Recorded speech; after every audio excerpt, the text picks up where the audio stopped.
Money गुरु में आप सबका स्वागत है। मैं हूं पल्लवी नागपाल जैन। हेल्थ इंश्योरेंस तो हम सभी लेते हैं, लेकिन पॉलिसी लेने से पहले ऐसी कई बातें होती हैं जिन पर हम ध्यान ही नहीं देते हैं और गलत पॉलिसी ले बैठते हैं। नतीजा ये होता है कि इससे ना तो हमारी जरूरत पूरी हो पाती है और ना ही परिवार पूरी तरह से सुरक्षित हो पाता है। तो क्या है हेल्थ इंश्योरेंस लेने का सही तरीका, किन बातों का आपको ख्याल रखना चाहिए और पॉलिसी के साथ साथ क्रिटिकल इलनेस प्लान भी लेना चाहिए या फिर नहीं? इन्हीं तरह के तमाम सवालों का जवाब देने के लिए आज हमारे साथ एक बेहद खास मेहमान जुड़ रही हैं। हमारे साथ फिनसेफ इंडिया की फाउंडर मृण अग्रवाल जुड़ रही हैं। मृण, बहुत बहुत स्वागत है आपका जी बिजनेस पर। Thank you.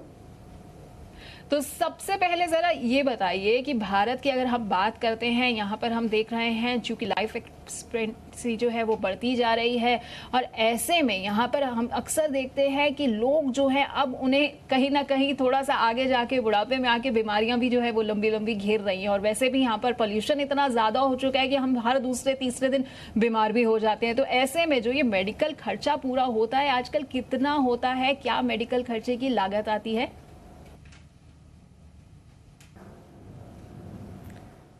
देखिए, आजकल छोटी सी छोटी बीमारियों में ही काफ़ी पैसे खर्च हो जाते हैं। अगर आप देखिए हमने डेंगू के केसेस जो देखे हैं उसमें करीब 30,000 से लेके मतलब दिन के 30,000 रुपए खर्च हो जाते हैं अगर कोई एडमिट होता है। तो ये तो मतलब जो थोड़ी छोटी बीमारियां हैं, अगर किसी को सर्जरी करानी है तो उसका करीब 1.5 लाख से 3 लाख रुपए तक का बस सर्जरी का ही खर्चा आता है। फिर उसके दूसरे ऊपर के खर्चे आते हैं। और ऐसा ही नहीं कि बस सर्जरी के ऊपर ही खर्च होता है, मतलब एक बहुत जो कॉमन डिजीज इंडिया में है विच इज डायबिटीज के ऊपर ही उसके जो रिलेटेड चीजें होती हैं उस पर ही बहुत खर्च होता है। Dialysis is very very common India में। अगेन एक इंसान जो डायलिसिस 1 साल तक करा रहा होता है उसको करीब 6 लाख रुपए का खर्चा आता है।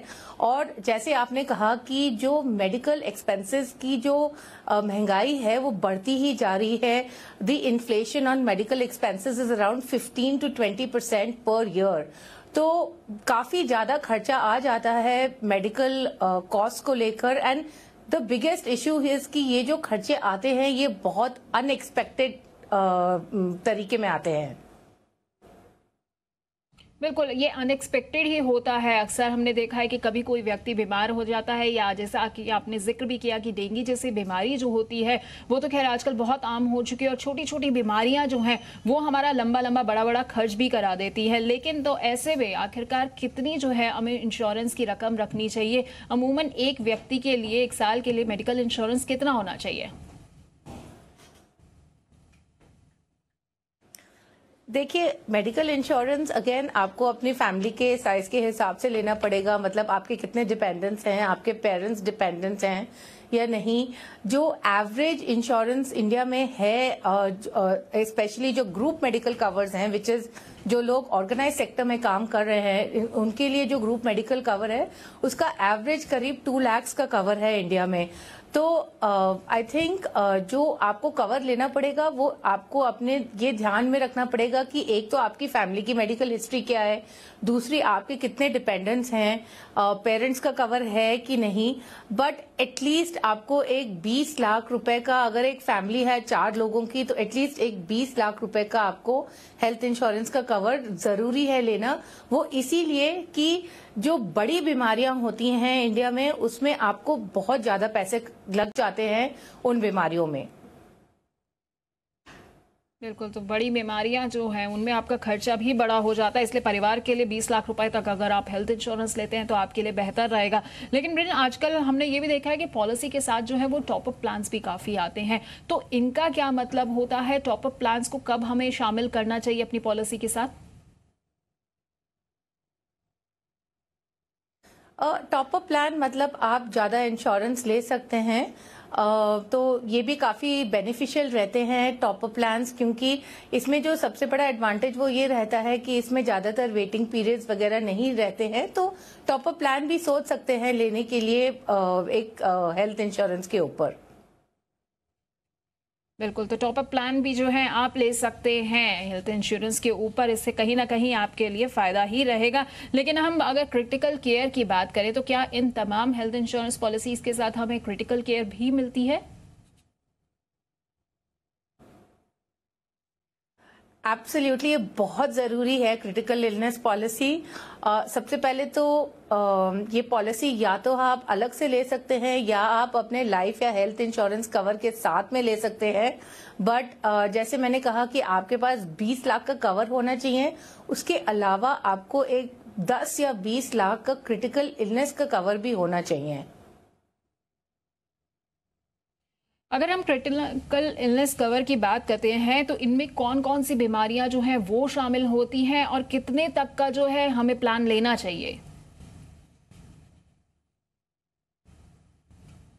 तो क्रिटिकल इलनेस में काफी सारी बीमारियां कवर होती हैं, करीब शायद 35 बीमारियां कवर हैं, जिसमें cancer, stroke, coronary heart disease, ऐसी सब पैरालिसिस, ऐसी सब बीमारियां जो बड़ी बीमारियां होती हैं जिसमें काफी खर्चे होते हैं, वो सब कवर्ड रहती हैं।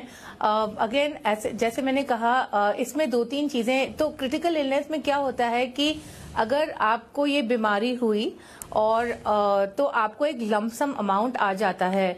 तो इसलिए मैं कह रही थी कि आपको जो 20 लाख का जो आप हेल्थ इंश्योरेंस लेते हैं, तो जो वो हेल्थ कवर आपके हॉस्पिटलाइजेशन एक्सपेंसेस को कवर करता है। क्रिटिकल इलनेस में क्या है कि आपको एक लम सम अमाउंट मिल जाएगा अगर कोई बीमारी हुई और आपने सारे डिटेल्स सबमिट किए, तो उसमें आपको एक लम सम अमाउंट मिल जाएगा। जनरली एक 30 डेज का वेटिंग पीरियड रहता है। तो फॉर एग्जांपल अगर कोई इंसान है और उसको कोई बीमारी पाई गई, तो 30 डेज का सर्वाइवल पीरियड होता है और 30 डेज के बाद एक ये लम सम अमाउंट आ जाता है, जो बहुत यूजफुल रहता है।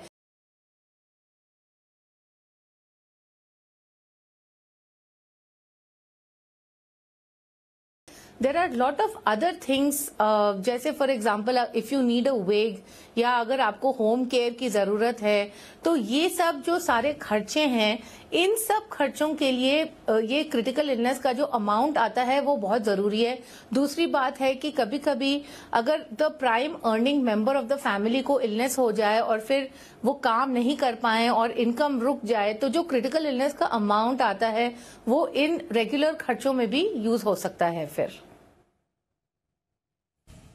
जी बिल्कुल। और मृन, ये भी जानना चाहूंगी कि जैसे अभी आपने कैंसर जैसे बीमारी का जिक्र किया, तो अगर हम कैंसर का जिक्र करते हैं तो क्या ये कैंसर जो है ये कितने स्टेज तक जो है वो कवर रहता है, या कैंसर के तमाम मरीज जितने भी, चाहे जिस भी स्टेज पे हो या लास्ट स्टेज पे हो, उनको भी इस का पॉलिसी का फायदा मिल सकता है? क्रिटिकल इलनेस में एक यही बात है कि अर्ली स्टेज कैंसर कवर नहीं होता है, इसमें लेट स्टेज कैंसर्स ही कवर होते हैं। तो अर्ली स्टेज कैंसर के लिए ऑफ कोर्स आप एक कैंसर कवर पॉलिसी भी ले सकते हैं। आजकल बहुत पॉपुलर हो गया है with the increasing incidence of cancer in India. काफी सारी कंपनीज कैंसर केयर पॉलिसीज भी दे रही हैं।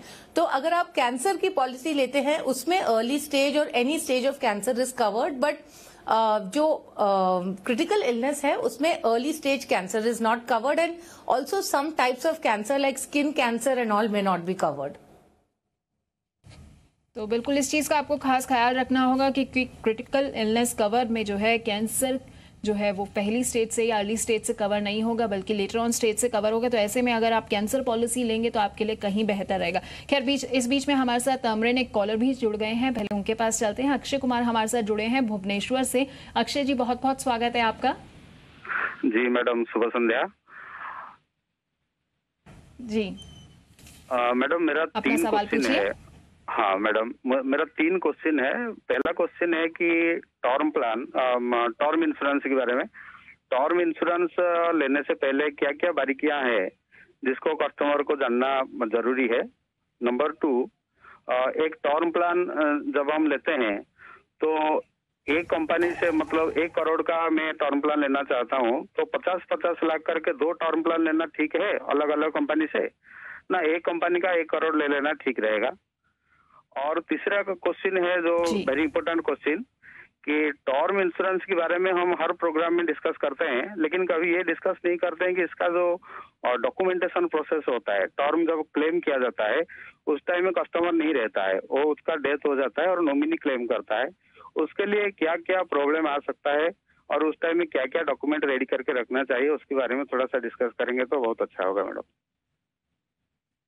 बिल्कुल बिल्कुल। तो मृन जी हमारे साथ जुड़ी हुई हैं आपके तमाम सवालों का जवाब देने के लिए। तो इनके काफ़ी सारे सवाल हैं टर्म इंश्योरेंस से जुड़े हुए। मृन, टर्म इंश्योरेंस के बारे में तमाम इनका जानकारी जानना चाहते हैं। ये जानना चाहते हैं कि किन किन बातों का ख्याल रखना चाहिए और अगर किसी व्यक्ति की मौत हो जाती है तो उसके बाद उसकी क्लेम की क्या प्रक्रिया रहती है, क्या क्या डॉक्यूमेंट्स जो हैं वो चाहिए होते हैं। और एक सवाल ये भी है जो अक्सर हमारे पास कई दर्शकों का सवाल भी आता है कि 2 अलग अलग कंपनियों के टर्म इंश्योरेंस प्लान लेना सही रहता है या फिर एक ही कंपनी से जो है वो टर्म इंश्योरेंस प्लान लिया जाए।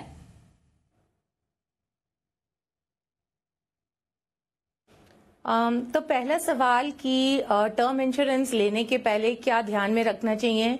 सबसे पहले तो जब आप कंपेयर कर रहे हैं तो 2 चीज आप कंपेयर कर सकते हैं, पहले प्रीमियम और दूसरा जो बहुत जरूरी है वो है क्लेम सेटलमेंट रेशियो।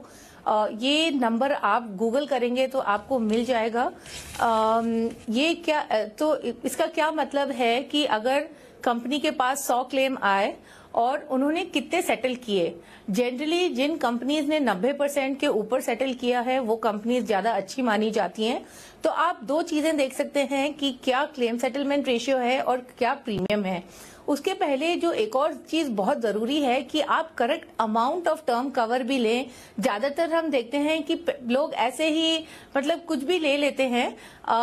सारी इंश्योरेंस कंपनी के वेबसाइट पर एक कैलकुलेटर होता है called human life value calculator, जिसके जरिए आपको ये पता चल जाएगा कि आपको कितना इंश्योरेंस लेना चाहिए। तो पहली बात तो ये है राइट अमाउंट ऑफ इंश्योरेंस, दूसरी बात ये है कि आप ठीक से कंपैरिजन करें और तीसरी बात ये है कि जनरली ऑनलाइन जो प्लेन वेनिला टर्म प्लान होते हैं जिसमें ना तो आपको प्रीमियम वापस आता है या ना आपको कोई रिटर्न आता है, वो सबसे सस्ते और सबसे अच्छे रहते हैं। तो ये तो आपका पहला सवाल था। जो आपका दूसरा सवाल था वो ये था कि क्या हम 2 प्लान लें या 1 प्लान लें। देखिए all the companies are regulated by IRDA, तो एज सच कोई फर्क नहीं पड़ता है। बट अगर आपको लगता है कि you will feel more comfortable 2 plan के साथ तो फिर आप 2 प्लान लीजिए। तीसरा, आपने बहुत अच्छा सवाल पूछा है कि हम लोग हर समय पॉलिसी लेने की बात करते हैं बट हम कभी क्लेम्स के प्रोसीजर के बारे में बात नहीं करते हैं। तो इसका प्रोसीजर बहुत सिंपल होता है। एक क्लेम फॉर्म होता है, उसमें आपको डेथ सर्टिफिकेट देना पड़ता है। Depending upon the cause of the death आपको मेडिकल रिपोर्ट देनी पड़ेगी, डॉक्टर की रिपोर्ट देनी पड़ेगी and of course some identification documents. अगर एक्सीडेंट का केस है तो ऑफ कोर्स आपको FIR की रिपोर्ट भी दर्ज करानी पड़ेगी और वो FIR की रिपोर्ट देनी पड़ेगी। तो ये जनरली क्लेम्स प्रोसेस होता है। तो मृन, अपनी चर्चा को जारी रखेंगे लेकिन उससे पहले कुछ 1-2 सवालों को शामिल कर लेते हैं। हमारे पास फेसबुक के जरिए एक सवाल आया है शिल्पा कांबली का। ये जानना चाहती हैं कि सीनियर सिटीजन के लिए क्या किसी खास तरह के टॉप अप प्लान के विकल्प मौजूद हैं।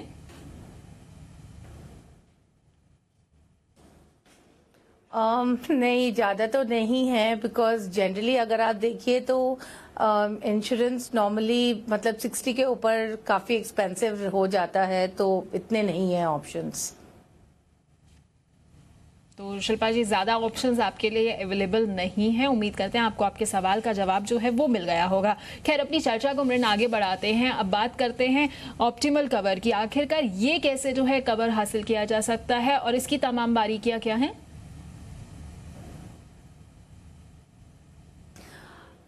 सबसे पहले तो अगर आप किसी कंपनी में काम करते हैं और आपको ग्रुप मेडिकल कवर मिलता है तो सबसे पहले तो आपको ले लेना चाहिए। ज्यादातर हमने एक्चुअली देखा है कि लोग क्या समझते हैं कि ये मेडिकल इंश्योरेंस का जो प्रीमियम होता है ये एक एक्सपेंस होता है। एक्चुअली मेरा ये मानना है कि ये एक बहुत ही जरूरी एक्सपेंस होता है। जैसे हम अपने बच्चों की पढ़ाई के ऊपर खर्च करते हैं, आई थिंक ये हम अपने हेल्थ के ऊपर जरूर हमें ये खर्च करना चाहिए। दूसरा, ज्यादातर जो ऑर्गेनाइज्ड सेक्टर में के जो एम्प्लॉयज हैं जो जिनको ग्रुप मेडिकल कवर मिलता है, अगर उनकी कंपनी उनको टॉप अप देते हैं तो वो उन्हें जरूर ले लेना चाहिए। क्योंकि एक तो वो काफी सस्ता होता है अगर वो मार्केट के मुकाबले, मतलब अगर वो बाहर से अलग से पॉलिसी लेंगे और अगर वो ये टॉपअप लेंगे तो प्रीमियम में काफी फर्क रहेगा। तो जनरली, और दूसरी जो बात होती है कि ग्रुप मेडिकल कवर में जो एक्सक्लूजन्स होते हैं, वेटिंग पीरियड्स वगैरह जो होते हैं, उनमें काफी कम होता है compare to taking it from outside. तो सबसे पहले तो हमें जितना हम अपनी कंपनी से लोअर कॉस्ट में ले सकते हैं उतना हमें ले लेना चाहिए कवर, और फिर बाकी का फॉर श्योर हमें बाहर से भी कवर लेकर रखना चाहिए। बिल्कुल बिल्कुल, तो इन तमाम चीज़ों को आपको ध्यान रखना चाहिए जब भी आप मेडिकल इंश्योरेंस ले रहे हो। एक कॉलर और हमारे साथ कनेक्ट हो गए हैं, उनके पास चलते हैं। दीपदास हमारे साथ जुड़े हैं ओडिशा से। दीपदास जी, बहुत बहुत स्वागत है आपका जी बिजनेस पर, अपना सवाल पूछिए। Good evening madam. Hello, good evening. हाँ madam, my age is 32। Hello ji. और मैंने 2 साल पहले चालू किया था एक जीवन आनंद पॉलिसी जी, 12 लाख का, जिसका सम एश्योर्ड था, और एक मैंने करवाया था PLI पोस्टल लाइफ इंश्योरेंस, जो कि था 8 लाख का सम एश्योर्ड। जी, उसके लिए मैं कुल अभी दे रहा हूँ लगभग 5,500 से 6,000 रुपया हर महीना। जी। तो अभी मेरे को डाउट है, मैं अभी टर्म इंश्योरेंस के बारे में उस टाइम मेरे को पता नहीं था, अभी जब पता चला है तो मैं इस वक्त ये जो LIC और PLI है उसको क्लोज भी नहीं कर सकता, क्योंकि मेरे लगभग 1.5 लाख रुपए उसमें जा रहे हैं। तो मेरा क्या सजेशन है इसके बारे में? बिल्कुल, तो मृंजी दीप जी को आप क्या सलाह देना चाहेंगी? इनके पास टर्म प्लान नहीं है और जो ऑलरेडी पॉलिसीज चल रही हैं उसके लिए भी इन्हें भारी भरकम प्रीमियम चुकाना पड़ रहा है।